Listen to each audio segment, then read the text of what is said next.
But wow, so on the spot, so one day you had to watch the recording, feel how to do the whole thing, and you digested it all, and the next day they kind of tested your ability to do it. Yeah, it was a good thing that I had a previous experience with Salesforce from my previous clients. That was an advantage for me. Oh man, well thank you so much for showing up and delivering a great experience for that client. I'm sure they shared how important this was for us to deliver.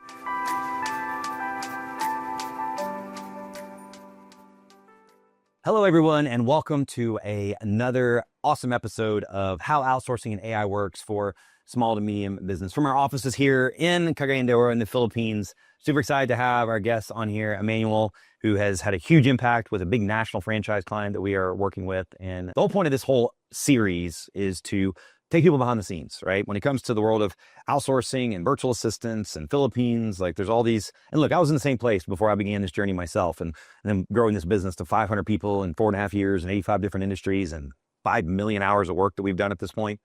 But when I had my company before this, I started doing down this path and had the same concerns, right? And so doing these, interviews kind of takes people behind the scenes so they can hear, individuals like, Emmanuel and like what his journey's been, his skill set and how he's impacting these clients. Because everybody knows that this whole world exists. They just don't know where to begin and what the journey is. So kind of where are you from originally in the Philippines? So yeah, I was born and raised here, fourth of 5 siblings. Oh, so you're originally from CDO, Cagayan. Yeah, born and raised. And that's where our corporate office is, down in Cagayan, the southern part of the Philippines. We have staff all over the country now, but it's kind of where our core offices are. So so you're locally here, and so 5 siblings? Mm-hmm. Oh, wow. So where do you fall in the rank there? 4. Oh, you're 4, so you're near the baby. Yep.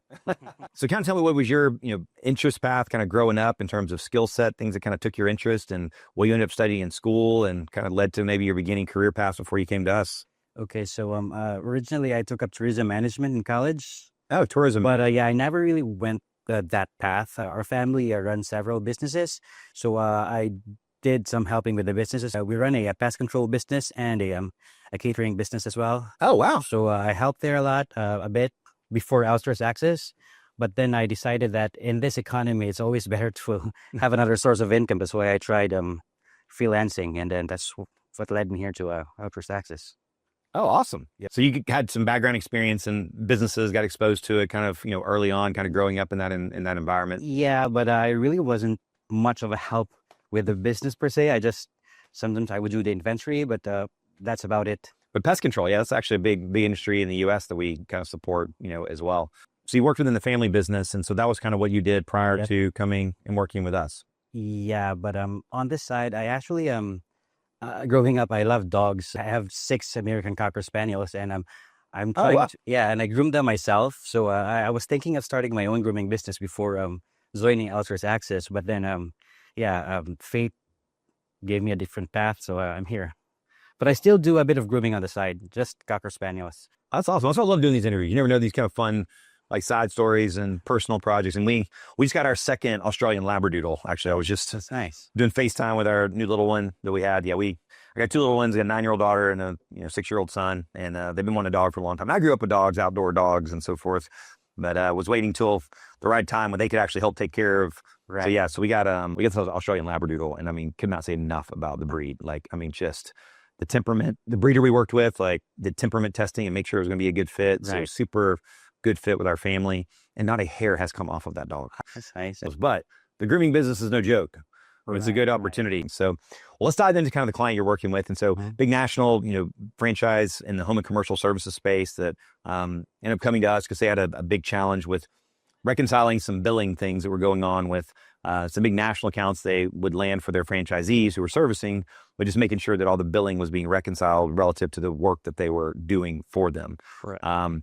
And so I think Salesforce.com is the big platform that they use. They came to us with somewhat of a process, right? And this is the thing I love about this story, is that like it really shows how we shine as a company to be not only just a staffing firm, but like an advisory consulting organization as well, right? So they came to us, and we had Arnell, our director of training and learning, get on the call with their whole team, and they said, well, this is how the process, we've kind of have it mapped out, right? But we looked at it, we taught them how to use Loom to do screencast recording to show us how to do it.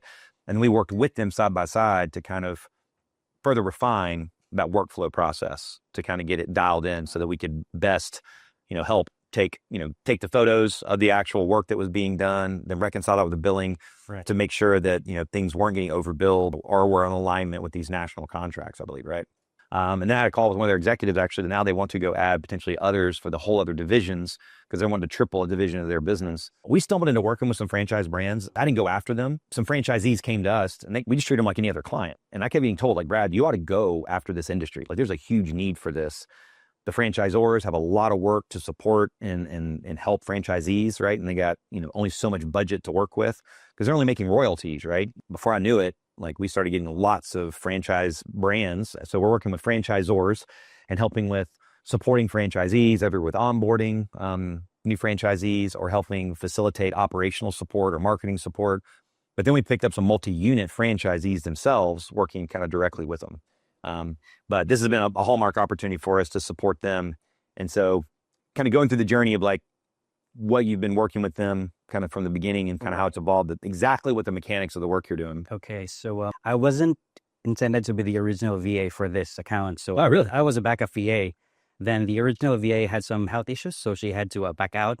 So I'm just very grateful for OA and for the client for giving me this opportunity.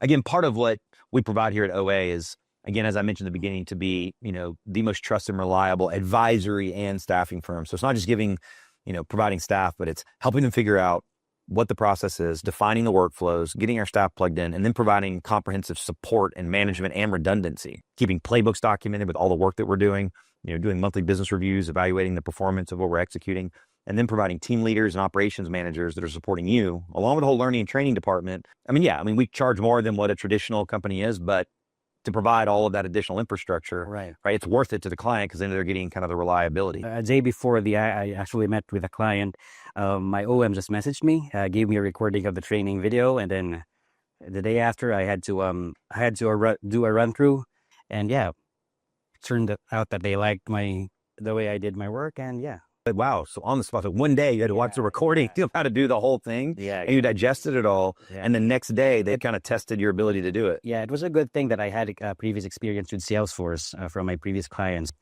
That was an advantage for me. Oh man, well, thank you so much for showing up and delivering a great experience for that client. I'm sure they shared how important this was for us to deliver. So the task is pretty much straightforward.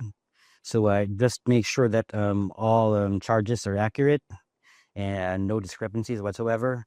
Their whole process is they take pictures of the actual junk and they charge by truckload. So they take pictures of the junk inside a truckload. So I make sure that the charges are accurate. So they would charge either a full truck or a half truck. And then you kind of look at it, make sure, is it within range? And you submit it, they evaluate it. Yeah. So, and I think they just had us do a sample set. So it's like 2,000 invoices? As of now, yeah. So I'm just going through my work slowly, making sure everything is accurate because, and this kind of job, attention to detail is very, very important. And the thing about my client is they're not really expecting me to do a lot of these invoices every day.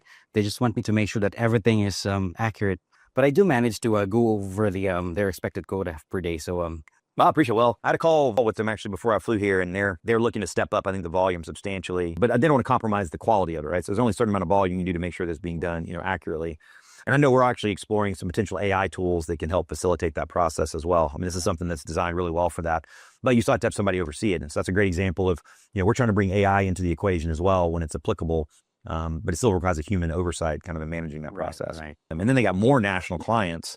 So they wanted to test this out, and now they want us to step in and do this for other, clients as well. So they added a second staff, I think. And are they doing the same type of thing that you're doing? The same task with a different client? Yep, different account. And a lot of these franchise businesses, part of the value that they offer is procuring these large enterprise relationships, and they just kind of hand them to the franchisees. It's a great win, right?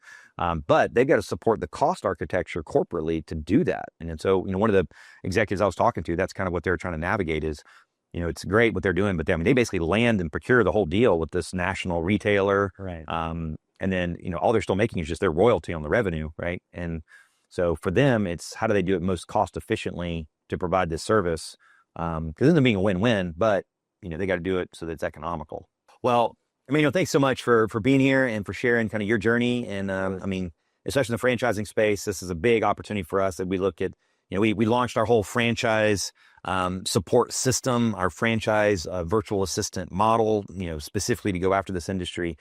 And, it's taken some time to get this industry to be trusting of it and to see the validation. But, I just had another interview with one of our staff that's supporting District Taco, which is a food franchise, and she's running Restaurant 365 for them. And another of our staff is helping all the franchisees maximize all of their catering business and the food side. This is on the home and commercial services side.